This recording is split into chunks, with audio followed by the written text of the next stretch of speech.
Di luar sana, ada kisah-kisah yang tak pernah masuk berita. Kisah yang hanya menjadi bisikan di antara keluarga, teman, atau tetangga. Selamat datang di Cikawe Project, tempat berkumpulnya cerita kiriman warga. Dari pengalaman mistis, kejadian tak masuk akal, hingga teror yang masih membekas hingga hari ini. Matikan lampu jika berani, dan mari kita mulai ceritanya. Jadi, ini kejadiannya tahun 2023. Saya adalah pekerja tambang di daerah Kalimantan Barat, dan letaknya memang sangat terpencil. Untuk site-nya, perjalanan dari aspal menuju site sekitar 5 jam darat dan 2 jam air. Jadi, di kampung itu ada namanya hantu yang bernama Kuyang. Dan ternyata hantu Kuyang itu ada dua jenis, yang berwarna merah dan oranye. Yang merah ini pemakan janin, dan yang oranye ini pemakan bibit laki-laki. Kalau kalian tidak tahu apa itu bibit laki-laki adalah buah jakar atau air mani. Hantu Kuyang termasuk makhluk paling berbahaya, apalagi kalau masuk hutan tanpa adanya orang setempat. Jadi, tibalah suatu hari ada tenaga dari luar daerah yang berasal dari Sumatera Utara. Sebut saja orang itu bernama J. Si J ini orangnya sangat-sangat tidak percaya mistis. Dan ternyata setelah ngobrol, dia merantau pertama kali ke Kalimantan. Hanya mau membuktikan Kuyang itu ada atau tidak. Aku paham sekali gelagat dia yang sok menantang hantu kalau kerja malam. Intinya, sangat sombong lah orang itu kalau masalah hantu. Suatu hari, saat saya sedang mengobrol dengan teman saya mengenai urban legend, si J ini mendengar percakapan saya dan teman saya. Lalu dia bertanya, memang mengundang Kuyang apa syaratnya? Lalu aku jawab, aku sih nggak tahu. Lalu dia nanya ke warga sekitar. Dan warga sekitar itu bilang, kalau Kuyang merah itu pemakan janin. Kalau yang oranye itu pemakan bibit laki-laki dan banyak korbannya. Kata teman saya si J itu bilang, oke aku coba. Aku kira dia bercanda. Soalnya dia bilang gitu sambil ketawa. Ternyata dia benar-benar melakukannya. Dia diam-diam menyelinap ke belakang kontainer penyimpanan spare part alat berat. Kalian bisa tebak gak dia ngapain? Ya, dia onani di tempat kontainer itu. Dia melakukan itu dengan maksud mengundang Kuyang itu. Aku bisa tahu karena aku bekerja di kendali CCTV kantor. Setelah dia selesai, tiba-tiba benar saja Kuyang itu datang melahap habis persembahan air maninya. Dia sangat kaget. Tapi aku yang memantau dari CCTV lebih kaget. Lalu aku kontak semua teman di lokasi. Dia sudah kaku. Dia yang aku maksud adalah si J. Mata hitamnya sudah ke atas, tapi detak jantungnya sangat cepat, kata kawanku. Lalu dia dievakuasilah ke mes. Sampai besok pagi, dia masih tidak sadarkan diri. Gak ada yang berani tolong dia. Dia masih tetap kaku seperti saat ditemukan. Tenaga medis sudah menangani sampai dia diinfus dan dibawa ke klinik. Aku baru tahu kabar si J ini dibawa ke klinik saat siang hari setelah sholat zuhur.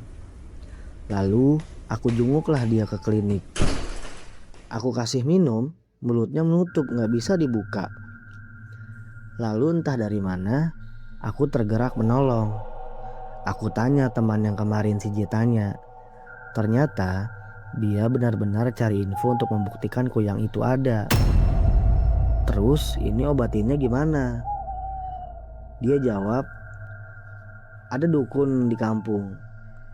Tapi entahlah dia mau atau tidak. Aku seumur umur gak pernah berhubungan sama dukun. Tapi kali ini entah bagaimana, aku bismillah niat tolong orang.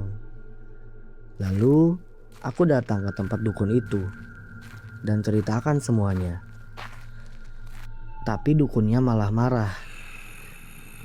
Dukun itu bilang seharusnya dia kena hukum adat. Lalu aku jelaskan lagi kalau dia perantau dari luar daerah dan dia tak tahu apa-apa. Agak susah, tapi akhirnya dukun itu mau. Tapi dengan syarat aku yang jadi penanggung jawab adatnya. Dan entah bagaimana aku iakan. Lalu dibawalah si J ini saat siang terik ke rumah dukun itu. Pokoknya harus siang. Aku telepon teman-teman untuk bawa ke tempat dukun itu dengan jaminan keselamatannya. Awalnya kantor gak setuju karena dia sudah buat keributan. Lalu aku jelaskan ini masalah nyawa.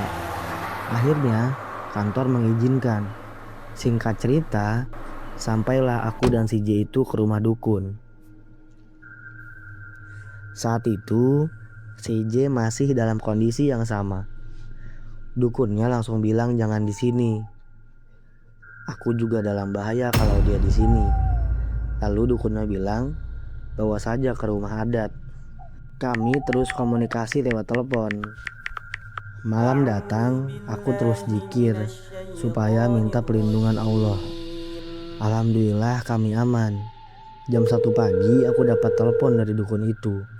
Kalau kuyangnya mau bagian tubuhnya si J. Dia sudah negosiasi antara dukun dan kuyang. Dari rambut dan kuku tidak mau diterima. Jam 2, dukunnya telepon aku lagi. Dan dukunnya bilang, temanmu non muslim kan? Aku jawab iya. Coba kamu lihat isi celananya. Aku gak paham maksudnya. Aku ambil di saku celananya, gak ada apa-apa.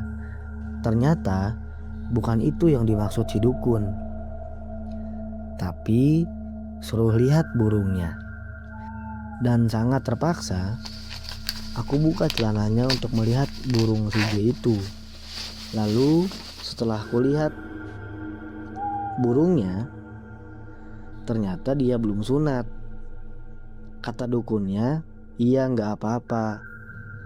Suruh orang kampung lakukan sunat adat pagi ini. Waktu semakin sempit karena dia gak bisa minum, hanya dari infus aja. Bibirnya sudah kering, detak jantungnya semakin melemah.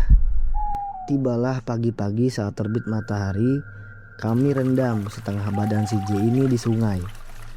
Tepat di jam 12, tibalah pemotongan atau sunat adat. Pakai bambu dan tidak dijahit. Karena aku disuruh menempel terus sama si J, aku jadi tahu semuanya.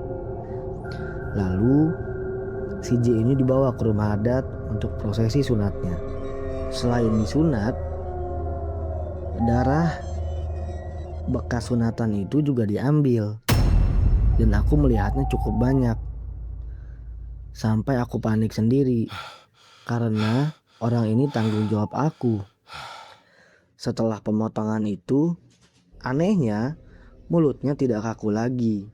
Secepatnya aku kasih minum sesendok demi sesendok. Dia masih belum sadar. Lalu saat malam, aku suruh orang klinik untuk obati luka sunatnya. Di tengah malam, dukunnya ritual.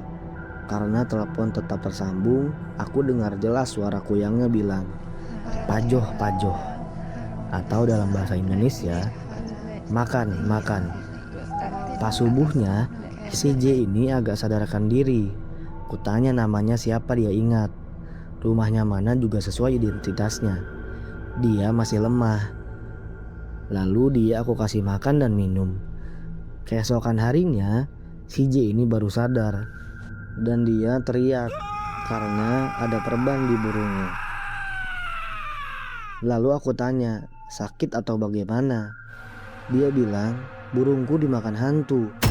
Karena saat dia tak sadarkan diri, roh dia dibawa kuyang itu. Katanya dia diikat di pohon dan kaki tangannya dimakan pelan-pelan sampai ke daerah burungnya. Aku bilang tak apa, Itu cuma sunat adat aja. Sudah diobati juga sama orang klinik. Lalu baru ingat dia kejadian malam itu dia kenapa. Lalu aku teleponlah pihak perusahaan dan dukunnya datang ke rumah adat itu. Setelah dukun dan pihak perusahaan datang, dukun itu menghampiri saya dan bilang, "Kamu itu orang spesial. Bahkan hantu sekelas Koyang aja gak berani dekati kamu." Dukun itu lalu bertanya ke saya, "Kamu itu siapa?" Aku jawablah, "Saya cuma orang biasa pak yang kebetulan kerja di sini." Terus kata dia, "Bukan kamu." Yang aku tanya, "Siapa nenek moyangmu?" Ternyata temanku yang warga situ paham maksudnya. Saat aku ingin menjawab pertanyaan dukun itu, temanku langsung memotong pembicaraanku. Temanku bilang, dia itu Syarif. Dukunnya masih tak paham. Temanku jawab lagi, Syarif adalah keturunan Nabi Muhammad. Setelah dukun itu mengerti apa itu Syarif, dukun itu lantas menepuk pundakku dan senyum kepadaku. Setelah 1 bulan berlalu, si J datang menemui aku. Katanya dia bilang mau pulang ke kampung halaman. Lalu aku tanya, "Kenapa kamu pulang? Bukannya kamu masih kerja di sini?" Lalu si J bilang, "Udah enggak mas, aku sudah dikeluarkan oleh perusahaan. Katanya karena aku membuat onar di kampung sini." Lalu si J pergi dan bilang terima kasih banyak kepadaku karena sudah menolongnya saat itu. Terima kasih sudah mendengarkan cerita ini. Mungkin cerita malam ini telah berakhir. Namun bagi mereka yang mengalaminya, terornya belum tentu selesai. Kalau kamu memiliki pengalaman serupa, kamu bisa kirimkan ceritamu ke CKW Project. Mungkin di episode selanjutnya ceritamu yang akan kami bawakan.